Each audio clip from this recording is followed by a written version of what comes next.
সমুদ্রটা বড়ই রহস্যজনক জায়গা।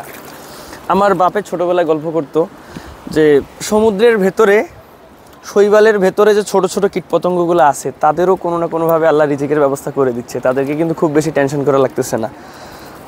তোরও হারাম খাওয়ার দরকার নাই, তুই তোর কাজটা ভালো মতো করে যা, তোর রিজিকের ব্যবস্থা আল্লাহ কোনো না কোনোভাবে করে দিবে। দেখেন এইখানে এই যে প্রবালের ভেতরে, শৈবালের ভেতরে ছোট ছোট এই যে শামুক আর কি জানি বলে, এই জিনিসগুলো কিন্তু এখানে আছে এবং তারা বেঁচে আছে। তাদের কিন্তু রিজিকের ব্যবস্থা কোনো না কোনোভাবে হয়ে যাচ্ছে, তাদেরকে হারাম নিয়েও চিন্তা করা লাগতেছে না, রিজিক নিয়েও চিন্তা করা লাগতেছে না।